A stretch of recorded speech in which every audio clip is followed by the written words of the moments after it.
friends, as part of your course Sociological Theory and Indian Social Reality, we are going to talk on the subject of power and inequality. Power and inequality is something which we find in all societies.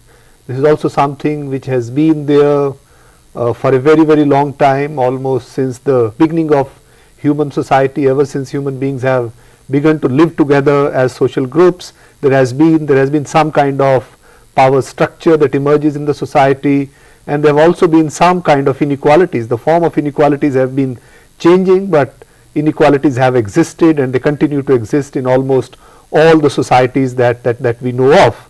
And one of the scholars who has been working on the subject of power and social inequality in India has been Professor Andre Bete.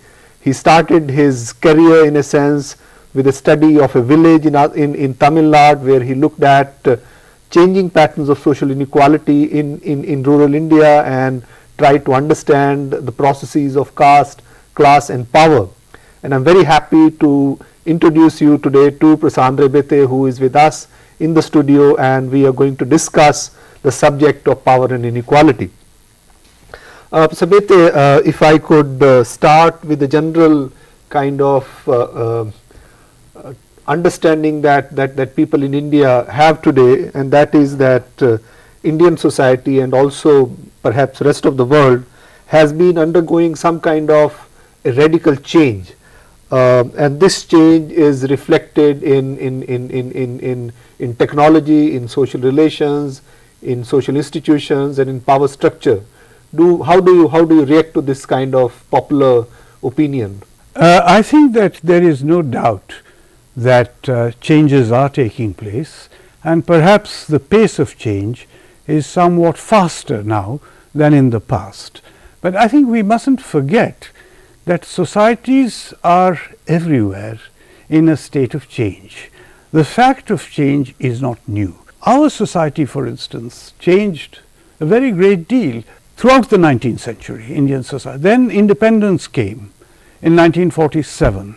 Since then, there have been many changes, and while we should take note of the changes that are taking place, we should not exaggerate the uniqueness of the time in which we live.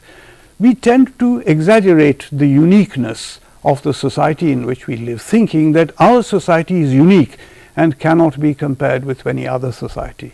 We also tend to exaggerate the uniqueness of the time in which we live. We must not do that. We must take account of the fact that changes are perhaps more extensive, more rapid today than in the recent past or in the distant past, but change is a feature of all human societies. Most of the theoretical categories and concepts with which sociologists work in India, or the kind of concepts and theories that we teach in the classroom, were developed in the Western Europe and at a time which in a sense is very far removed from our reality today, in context of industrial revolution, urbanization, democratization that happened in the West European societies in the 19th century. People like Karl Marx, Max Weber, Emil Durkheim were responding to those changes, and they developed their theories to study society, to understand patterns of social inequality and power relations.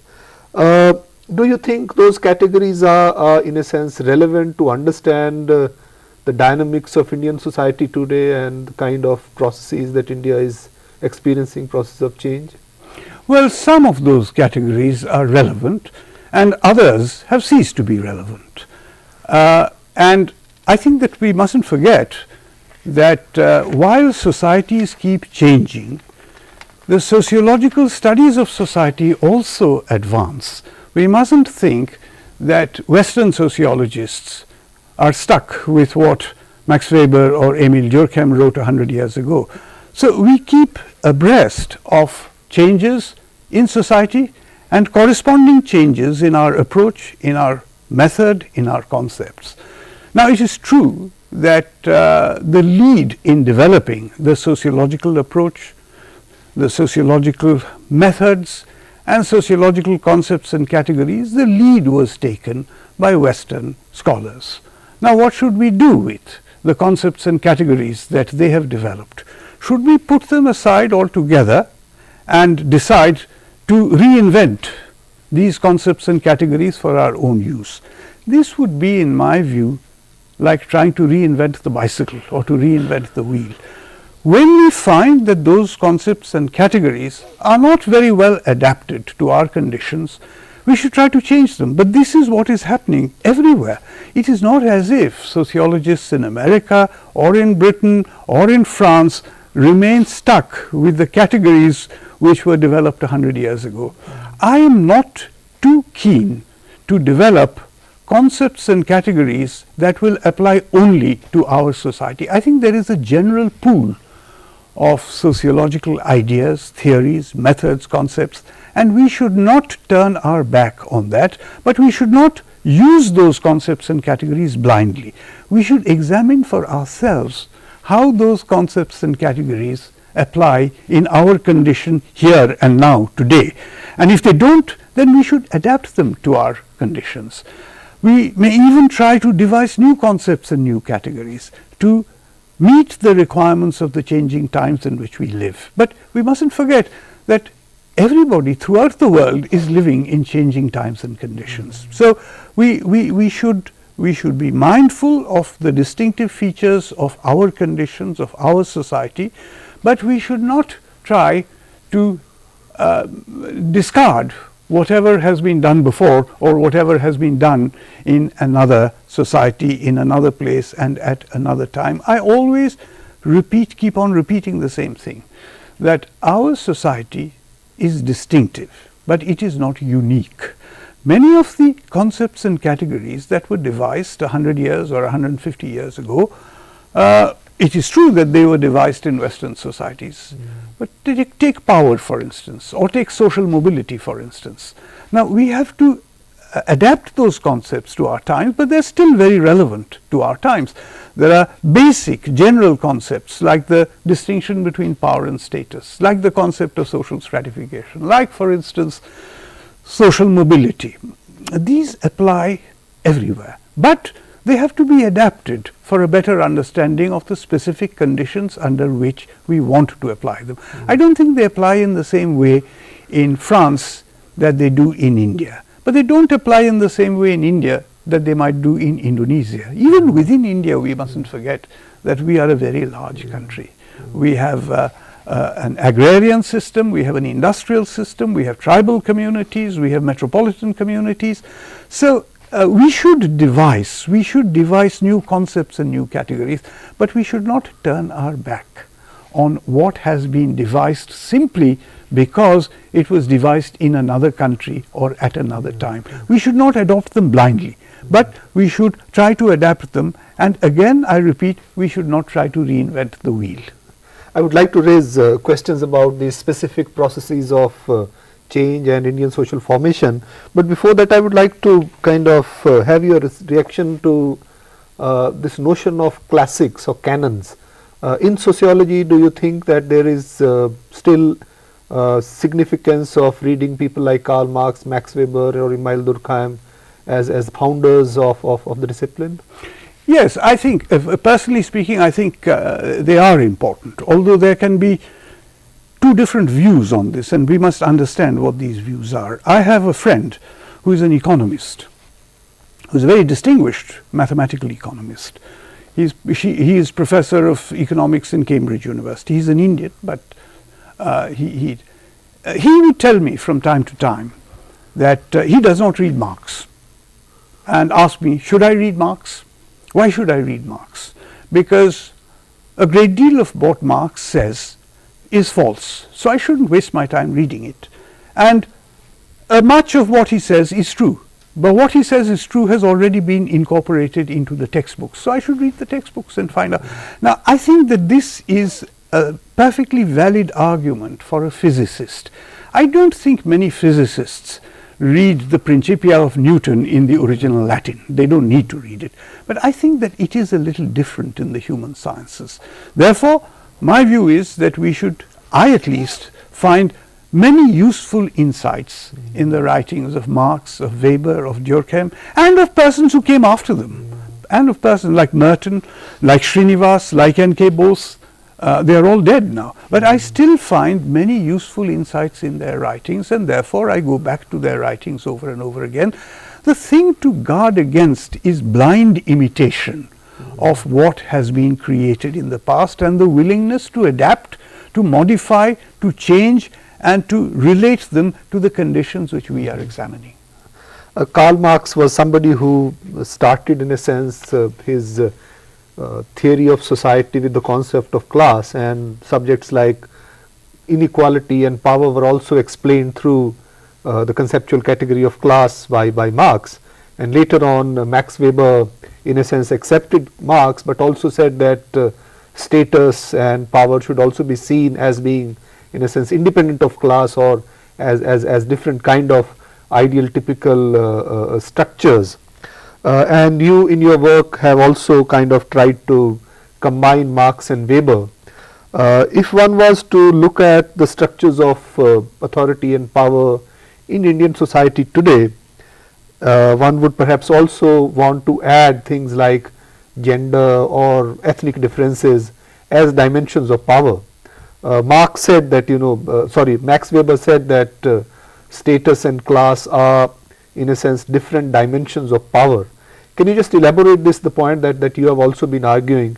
What is the difference between Marx and Weber's notion of relationship between power and other dimensions of inequality?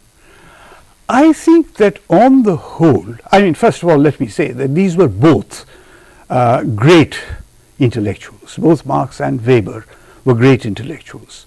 Weber had this advantage over Marx, that he was born after Marx. He had absorbed what Marx had written and taken out of it what he considered to be really relevant, and set aside what he considered to be inapplicable. This is an advantage which new generations always have over preceding generations, that they can build on the shoulders of their predecessors. But in addition to that, I think there were certain differences in their approach to the study of society. Marx's approach tended to be somewhat less open than Max Weber's approach. I would say that Max Weber's approach was open and pluralistic. Max Weber always kept his eyes and ears open to alternative possibilities. Certainly Max Weber believed that class was extremely important, but he did not believe that that was the only aspect of inequality in a society. Marx had discovered the great importance of the concept of class, and someone who makes such a tremendous discovery tends to become a little possessive about what he has discovered, tends to harp on that discovery over and over again. I don't find fault with Marx for having done that, but there is a kind of overemphasis on one aspect of inequality, indeed of one aspect of society, so that today many people describe the Marxist approach to society as the class approach to society. I think Weber's argument would be that yes, class is very important, and one mustn't ignore the importance that Weber gave in his own writings to class and to economic inequalities and to the distribution of material resources and the inequalities in that distribution. But Weber also drew attention to the independent importance of power. And again, I must say that it's not simply that the ideas have changed. Conditions in society have also changed. Marx did not live in the 20th century. We have just moved out of the 20th century. Lots of things happened in the 20th century which were not known to Marx or even to Weber. We have the experience of what happened in the Soviet Union, and we know therefore that it's not simply ownership of land or ownership of capital that determines the structure of inequality.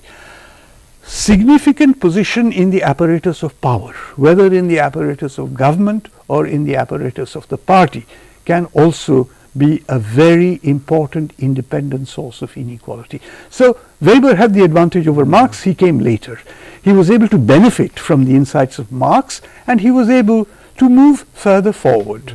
And those who have come after Weber, they may not be as great intellectually as Weber, but they have the benefit of learning from the insights provided by Weber and moving further forward. So this is the way in which an intellectual discipline progresses or ought to progress. This is my view of it. Continuing with Weber and Marx and coming to the Indian society, Marx himself, when he was in a sense confronted with the realities of India, he in a sense felt like his framework of class and mode of production did not work so neatly and clearly in the Indian case, and he wrote about it. But Max Weber, I think, again had a kind of easier way of dealing with India, because his concept of status group kind of fitted more closely with the reality of caste society. Could you please elaborate on that? What is his notion of status group and how he kind of connects status group with caste? I think that I would like to repeat that both Marx and Max Weber were intellectual giants. We must not forget that. But Marx did not know very much about India. He did not have any direct experience of India. He had never come to India. He did not know any of the Indian languages. This is also true of Max Weber. Max Weber read very extensively about India, and Max Weber was able to read things that Marx was not able to read, because those things were not available in Marx's time. So Max Weber was much better equipped to understand Indian society by reading the writings of people of various kinds who had already started examining the structure of caste, the structure of agrarian relations in India.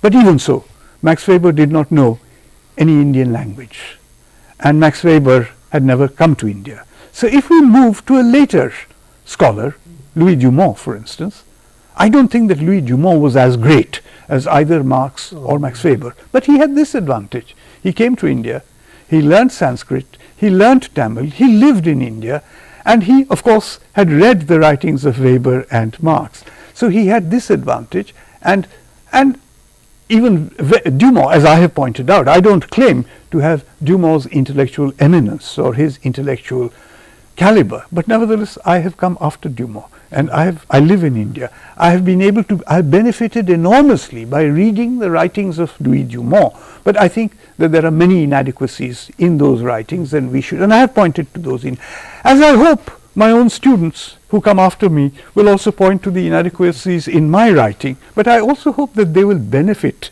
a little bit from what I have written, and then move forward and point to the inadequacies in those writings. That is how knowledge develops, when people take what is best in what is already available and then try to move forward, to add to it. Knowledge is a cumulative thing. It develops over time, and we must therefore always have an open mind.